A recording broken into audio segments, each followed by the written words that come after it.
Record this.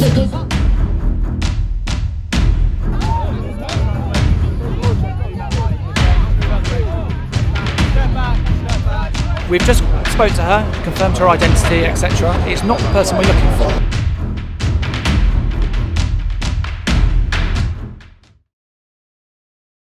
She's under arrest. Why? To make this neutral, she just tightened them. Can we just have this on record? My name is Tamara and I lead Healthcare Workers Against Censorship. I founded the group earlier this year after doing my own journey of censorship at work, which I'm still actively fighting against. We gather today. Terrorizing us! Can you stop terrorizing us? We don't want your Zionist agenda here. Stop terrorizing us. Yes, you are emboldened with your genocide. Shame on you! Shame!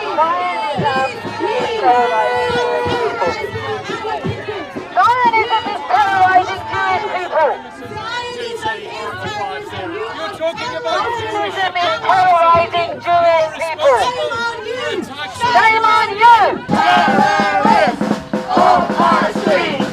The Zionists are emboldened to come to our streets and terrorize us here because of the impunity that has been given to them. They think that impunity extends here in the UK, but we will kick them out of our spaces. Terrorists and genocidal maniacs are not welcome.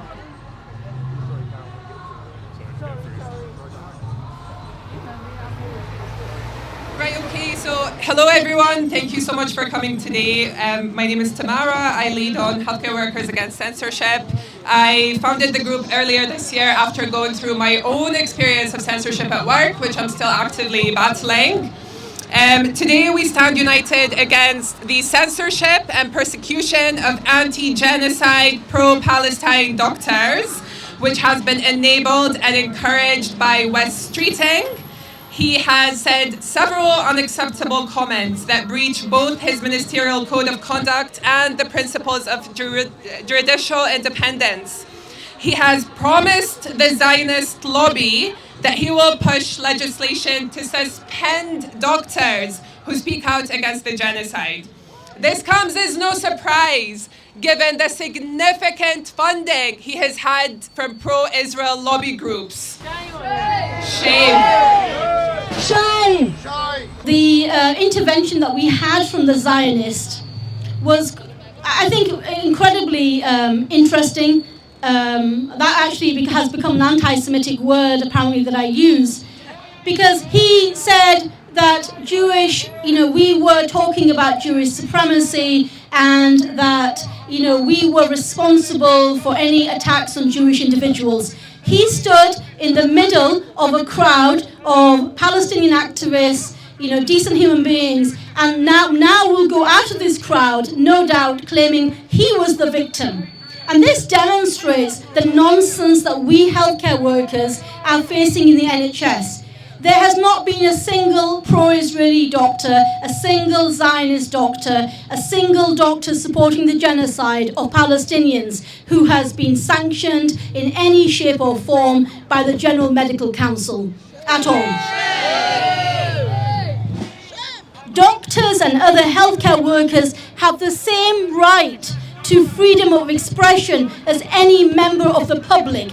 Just because we are doctors does not give us lesser rights. In fact, we need to speak up because we are meant to have a moral conscience. And if we can't have the moral conscience, then there's something wrong with the healthcare profession. And I think it's pretty damning that Wes Streeting has attacked, and various NHS employers have attacked healthcare workers over speaking out against a genocide. So we need to speak out because that's what protects patients. We must be anti-death. We must be anti-genocide. We must work for our patients, but we must work for the principle that every human life is valuable, wherever that human life may be. We're labelled anti-Semitic by clowns like this man here. We're labelled terrorists.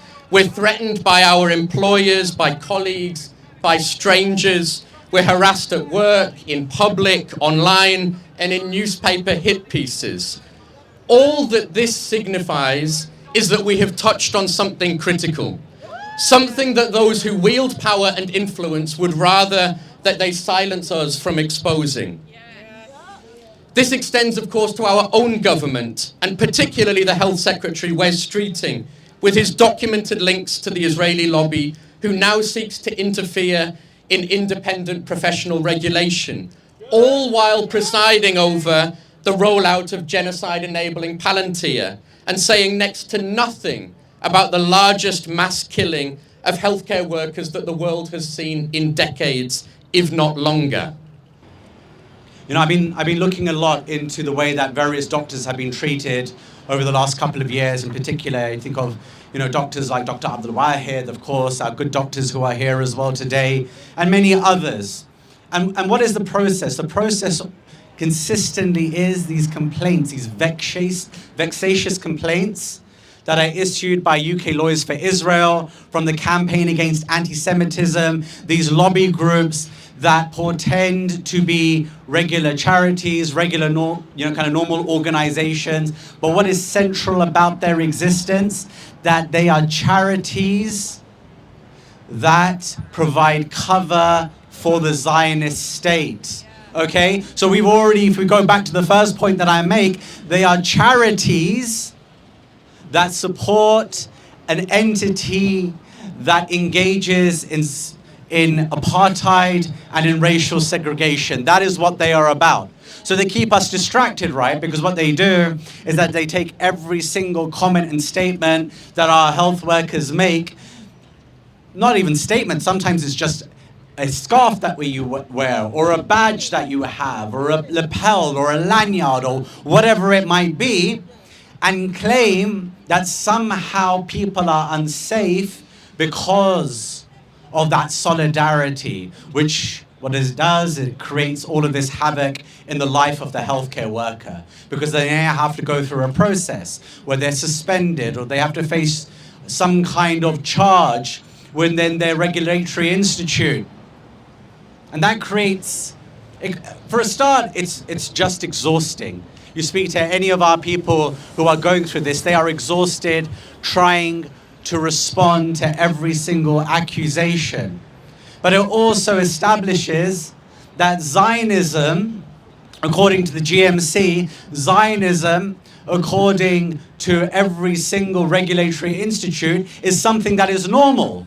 That Israel's existence as a settler colonial, racially segregated apartheid regime, a genocidal regime, is normal in the world. And so we actually have to do more than we're doing right now. Yes, every single person who is facing these issues has to respond. But actually, all of the healthcare workers have to come together. You have to use your power in order to write to your regulatory bodies and say, look at all these organizations that are issuing these complaints. Why are you taking them seriously in the first place? Because if you're taking them seriously, what you're telling us is that racial segregation and apartheid is normal in this world, and therefore you have questions to answer. We will be making our way to Downing Street. So if I can ask you all to please stay with us, be together, do not talk to the police, and pick up all the placards, and we will move together to Downing Street. Me went to see me doctor, him not there. Me asked the receptionist, she said that it not fair. She said that since the genocide, me doctor not been back. Wes Streeting told him, shut your mouth or you will face the sack. Me went to see me doctor, him not in. Me asked the receptionist, she said that it has sin. She said that since the genocide, me doctor not been back. Wes Streeting's got the shekels, me doctor got the sack. Wes Streeting's got the shekels, me doctor's got the sack. Wes Streeting's got the shekels, we want our doctors back. Hey!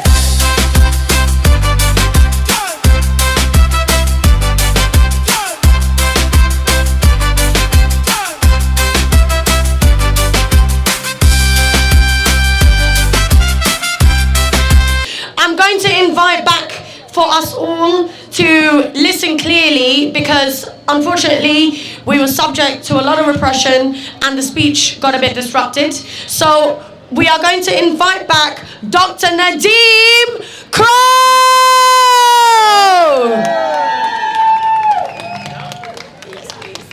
I'm ad-libbing now. I got asked to speak again, so I will speak again. A few people have spoken to me, thank you, and the one question that's come up a lot is a sort of disbelief that doctors have been targeted, or nurses, or healthcare workers, and why that is. There's almost an understanding of silencing journalists and people that have reach and platforms, so why silence doctors? And I think in society internationally, but particularly in this country, we are seen as people that hold a certain level of humanity, in that we treat everybody in the same way, and lots of our patients may represent things that we don't agree with personally. But the reality is, for everybody who works in medicine, when I'm in A&E and there's a queue of people with broken fingernails shouting at me as to why I haven't seen them yet, I don't have time to take any interest in what you believe and what you don't believe, and that conversation doesn't come up. But the reason that we're targeted is that if you can put the head of a doctor on a stick and say that this person is dangerous, then that means you have won, because the person with the highest moral standing, the highest belief in humanity, is the person that you use an example to say that we as Jews are not safe in this country. And of course, that is rubbish. It's lies. And there is not one single example of our cumulative 100 years of medicine, just the doctors here, of any of us causing any harm to anybody. And until they can come up with some evidence, they don't have a fight. For several weeks, I was trying to convince a very good friend of mine, to write a song about Wes Streeting. And he said, Wes Streeting doesn't deserve a song. And that's a good point, he doesn't. But I don't think the song is very flattering, and it's very pertinent, it's very funny. And I think that Wes Streeting now has a song. I don't think he'll be playing it anywhere else. So I think we should play it really loud so he can hear, because he is a greedy, grubby little man. It's Where's the Weasel by Sean Norton. Me talking about a greedy little man called Wes Streeting. Wes Streeting take money from the Israel lobby. Wes Streeting laughing all the way to the bank. Meanwhile, all the doctors that speak out against the genocide getting suspension, getting sanctioned, getting punished by the GMC.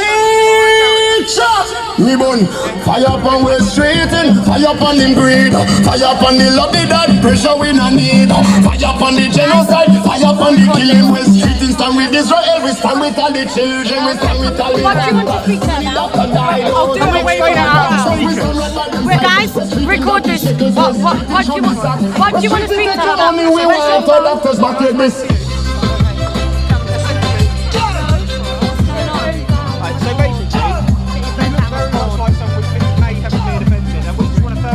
She's not from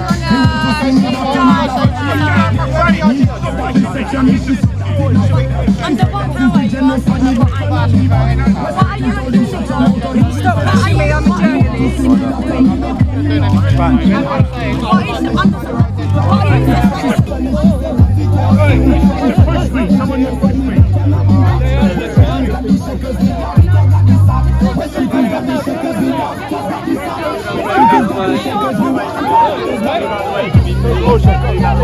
Let's move out the way. Step back, step back, step back, step back, take a step back, take a step back. Get your hands up! You've been seen 20 times. If you're not a Christian, you are going to be arrested.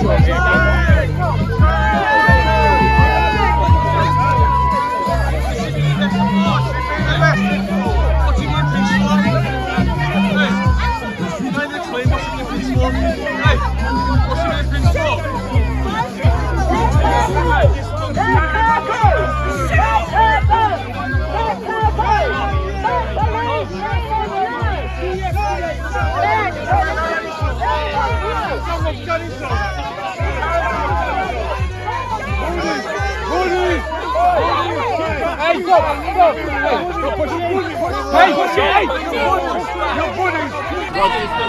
you have a case of mistaken identity. Is she being placed under arrest? She will be spoken to. Have you got a warrant? Why? No, you have got a warrant. You don't need a warrant for arrest. No, what do you mean? So if you're arresting her for something that she didn't do, she hasn't been. She's been arrested for being at a protest. And when did she make any sort of incitement to racial hatred? When did she make any sort of incitement when she was here? If I did, I wouldn't be able to tell you. No, I was going to come and speak to you. Can I do Okay, so essentially, we believe that female, okay, was someone who we need to speak to in relation to some offences. Obviously, I can't go into the specifics of what the offences are, etc., because she's an adult. Okay. We've just spoke to her, confirmed her identity, etc. It's not the person we're looking for. So all we're doing is just taking her details, okay, and then she'll come back and join you. Okay, All but right? if you've already confirmed that she is not the person that you are looking for, then why have you not just released her imminently? Because we still need to take her details. Why do you need to take and her we still details? need to confirm her details. Why do you need to confirm her details if Once she we've- has not committed any once crime? we've done that, Because you've already once said we've that done she that- hasn't committed a crime. You've confirmed that she is not the person who is suspected of committing a crime. Therefore, Yes. she doesn't Correct. need to give any personal details. So, you know, this is... she already has, because that's why we know that she hasn't committed a crime. Okay. Because So then she's she given should us be- her details. she should be let go then. All we need to do is do our paperwork, which unfortunately we have to do for most things, and then she'll be back.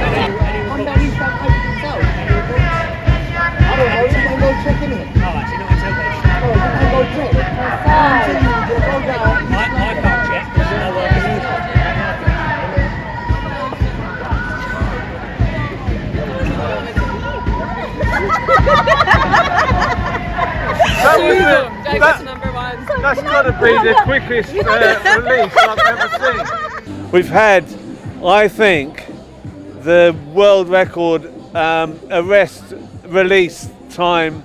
It's gone down to 8 minutes. Here you are. How do you feel? I mean, what did you do to get released within 8 minutes?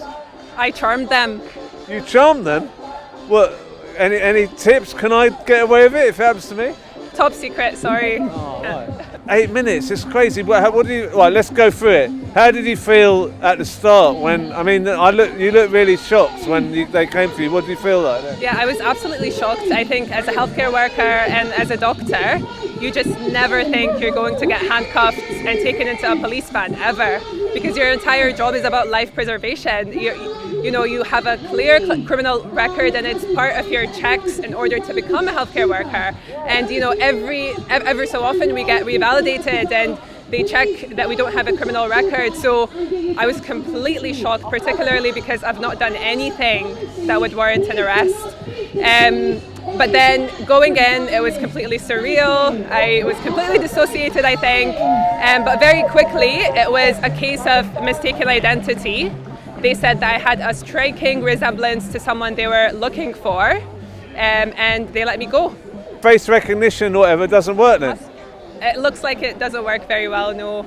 Wow, so you think it might actually be face recognition and that kind of thing? I mean, They've not said, so I can't comment on that, but that's what people are saying, that the face recognition system is what recognized me as looking like that person they were looking for. that's scary. But you feel good now, you're out and about, now you're free.